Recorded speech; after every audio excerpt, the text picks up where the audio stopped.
Hello and thank you very much for joining me in the studio today. I'm talking about mixing black, yes. Now, I've been asked, can you mix your own blacks? Of course you can. You can mix any colour from the primary colours. So I'm gonna go through some colours that you need today to actually mix black. Now I'm quite lazy. I love Mars black because I can make greens and things with it. But black has got a tendency of muting down your colours a little bit too much. But there's other ways that we can mix black and save money in the process. So without the waffle, let's get to my easel for explanation, and I'll show exactly what I mean. Table of explanation, I should have said. There you go. Okay, so I was going through my notebook. There you go.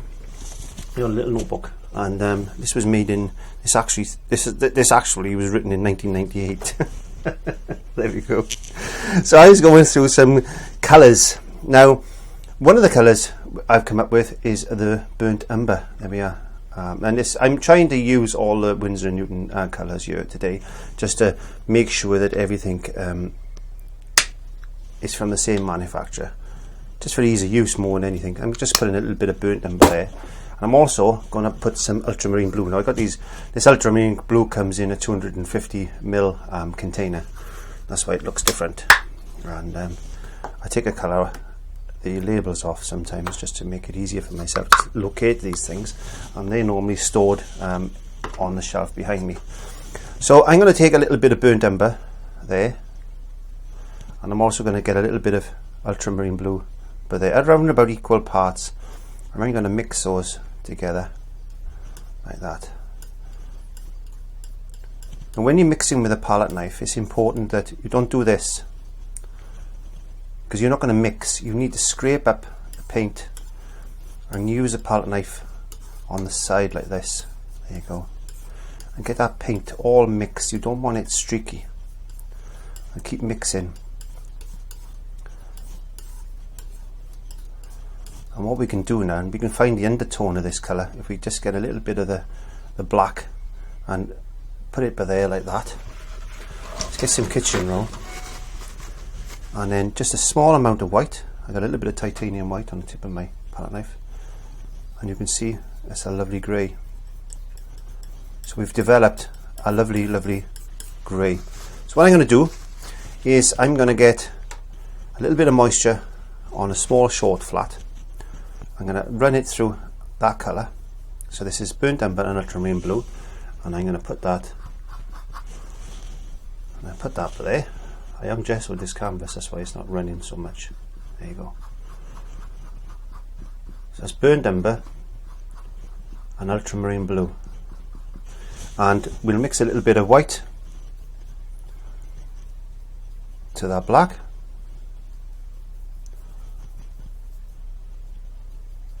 We can get a nice grey tone, as you can see there.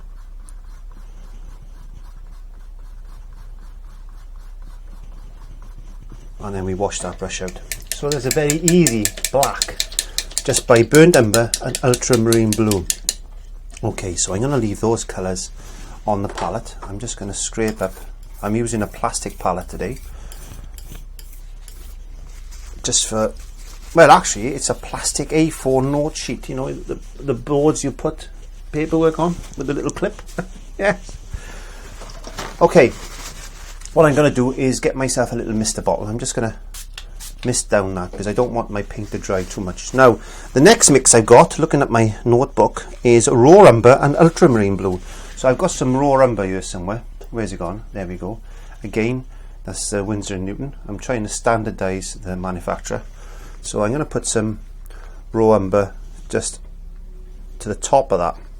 So I'm expecting this to be a little bit cooler. So I'm going to get a bit of raw umber and roughly about the same of ultramarine blue, and I'm just going to mix that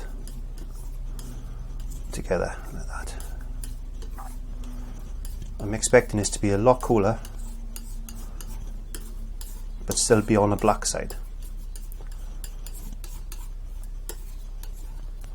It looks very blue, so I'm just going to mix a little bit more raw umber to it. And as I said, mix this really well. Don't do that. Just mix this really well. So So I'm expecting this to be more on the blue side.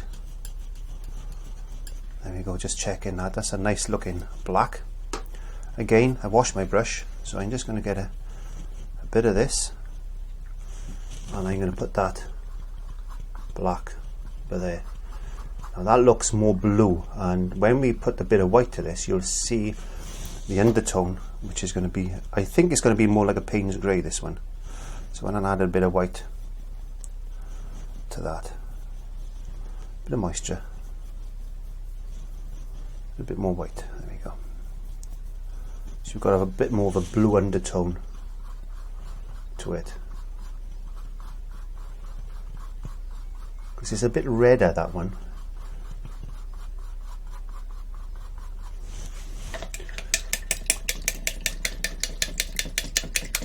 Bluer, I mean. Red. I've got red on the brain. Okay, so that's raw umber and ultramarine blue. So again, I'm just going to clean that palette. So I've just cleaned the palette down. I'm just giving a little mist and a little wipe, just not to get any contamination. And the next one I got on my list is Phthalo green and the alizarin crimson. Yes, alizarin crimson. So I've got some alizarin crimson, again, Winsor & Newton, permanent alizarin crimson. The permanent one tends to be a little bit darker, and I quite like that one. You can get the crimson one, which obviously is not as dark. So we got a bit of that one. What did I say it was? Phthalo green. And we've got some, or Phthalo, however you want to pronounce it. I'm Welsh, so I say Phthalo. We've got a bit of that as well. And these the green is quite transparent. The permanent alizarin crimson is a little bit more opaque than the normal alizarin crimson. But if you use a normal alizarin crimson, you're going to get a transparent black, basically. But I like this combination of colours. And again, this is a type of black that Bob Ross would have made, and he's done a lot of this for seascapes and things, because it makes lovely greys.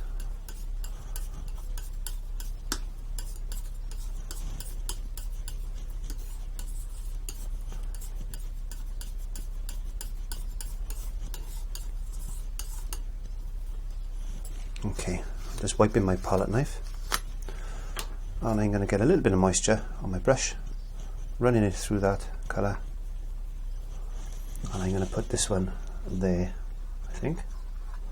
It's a nice black, got a bit of a green tint to it. I can see a bit of a green tint to it. We're going to add a little bit of white to that now and see what happens. Yes, so you've got that green tint to that. It's a lovely grey for like possibly a night sky painting or a seascape, but it's more on the green side. There you go. I quite like that value of black. So I'm going to clean my palette once again and cut in the camera in between cleaning the palette. What's the point in wasting video time? I don't know. Okay, so we've done that. Let's have a look at Prussian blue and burnt umber. There we are. That's something we haven't tried. So I got some Prussian blue here. It's quite a nice dark colour. It's got a lot of black in it actually. It's, so we use a Prussian blue. Let's put a Prussian blue there. A little bit of Prussian blue. And what did we say? Burnt umber. So we got burnt umber. We got burnt umber there. So instead of using ultramarine blue, we're now using the Prussian blue, and see what difference that makes. So that was the first one, wasn't it? And roughly about equal parts, I would say. Roughly, you can mix these up and change the ratios depending on what you want to do. But I normally start off with equal parts and then just play with them. You can see that. I can see that's got a bit of a blue undertone to it. That black. So I'm going to add a little bit more burnt umber to that, and that'll be okay for what I want. So that was the first one we put on the panel. So I'm going to put this directly underneath that. So I'm just going to clean my palette knife off, picking up my brush, a little bit of moisture. And I'm going to put that directly underneath this one, because this was the burnt umber one. So now this is, instead of ultramarine blue, we're now using Prussian blue, which is quite a darker blue, in fact. It's quite dark, quite powerful blue. And picking up a bit of white again, not too much, Clive. We're going to mix that in. We've got a lovely, lovely grey to that. One of my favourite blacks, actually, that is. There you go. And clean up once more. Okay, so the next one now is a Prussian blue. Okay, we got some of that, and a burnt sienna. Have we got any burnt sienna? I got, no, I need to get some burnt sienna. 1 second. Burnt sienna. So again, this is Winsor & Newton. I'm trying to keep one of my favourite paints, actually, Winsor & Newton. So I'm going to put a bit of raw sienna there now. I quite like these. They're nice heavy bodied paints, and I find they're quite smooth and they stay open. What I mean by open is they stay workable for a little bit longer. And what did I say it was? I've forgotten now. Prussian blue and raw sienna. Prussian blue and a bit of raw sienna, roughly about the same amount. And we mix that together.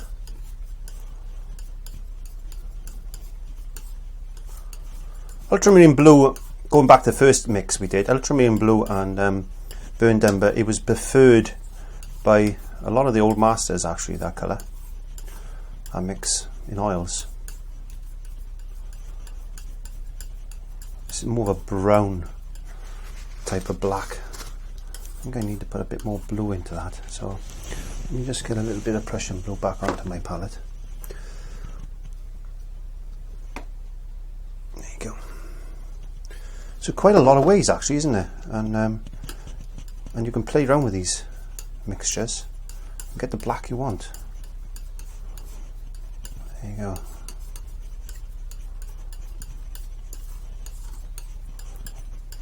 Again, just get a brush, bit of moisture, and let's put this one by there.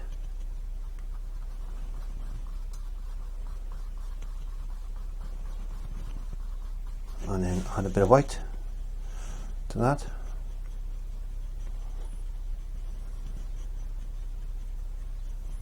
Okay, nice grey. Nice grey.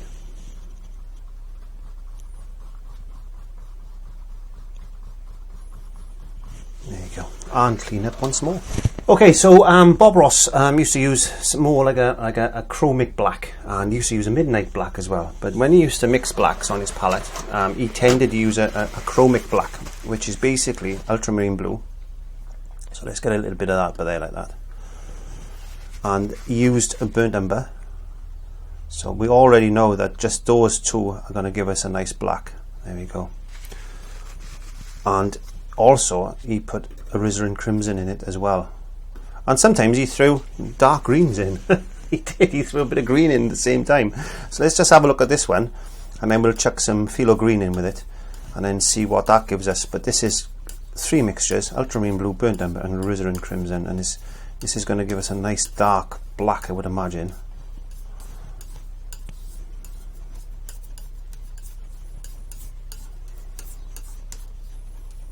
More of a chromic black then.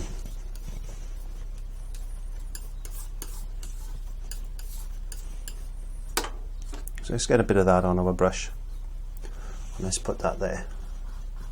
Wow, that's a lovely black, actually. That is a lovely black. Look at that. That's really nice. So let's get a little bit of this to there, because we're going to be changing that in a minute. And I can itchy nose. And add a little bit of white to that. And look, you've got a bit of a warm. It's a very warm black, warm grey. Let's get that. Let's take that down again. A very warm grey. Bit of red in there. That's lovely. That's a lovely grey. Look at that. Very similar to what the midnight grey used to use, isn't it? It's a warmish red black. There you go. Now, adding green to that mix. Green and red complements, and they tend to neutralize each other.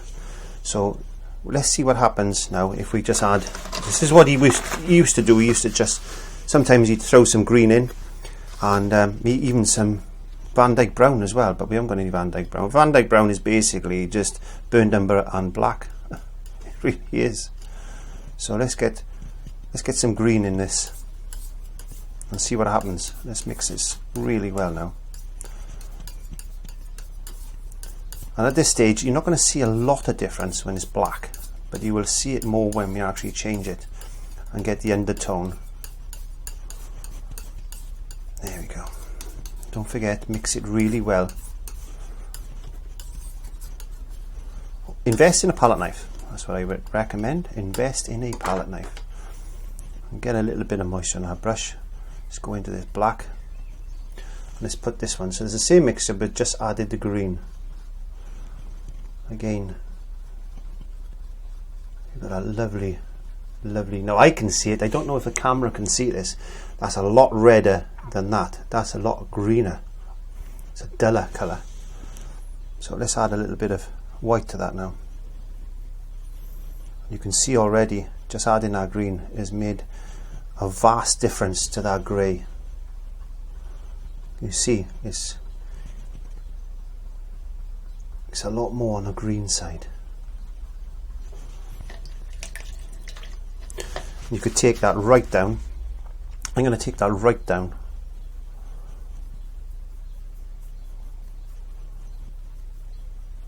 To a very, very, very pale grey. There we go. Let's just put a little bit more colour into it, just because I want the camera to pick it up. And you can see that's a lovely colour. So you can mix all these different types of blacks. You get all these different types of shadow colours. That's what I'm trying to say. You can mix all these different types of shadow colours. And as I said, Van Dyke brown is basically burnt umber and black. So if we had a little bit of black there, I just want to use my paint up, and I'm going to chuck more burnt umber into it, and you're going to get a very, very dark, very, very dark brown, like that. Let's get a bit more. And Molly is barking her head off. My son is vacuuming the kitchen. There we are. Because I want to mix a bit of this for another lesson, so I just want to darken this up. So by making a black, but making a lot more, adding a lot more Van Dyke burnt umber to it, you're going to make yourself very dark brown, which is like a Van Dyke brown. There we are, and that's a Van Dyke brown. Very dark. A very dark brown indeed. There you go. Oh, she's really having fun out there today. So that's how you make black. And the added advantage to that was, if you want to mix some Van Dyke brown, just add more burnt umber to your black mix and you've got a Van Dyke brown. Oh yeah, saved you some money. So I'm going to clean up my palette. I want to thank you very much for joining me on this lesson today. I'm going to make a bit more colour mixing to do, because I've got a project to do now. But in the meantime, from me and Molly in the garden, I'll see you on the next lesson. No worries. Hey, welcome, thanks for stopping by. It's time to learn with our friend Clive. So grab your brush, have a great time. And don't forget to click subscribe.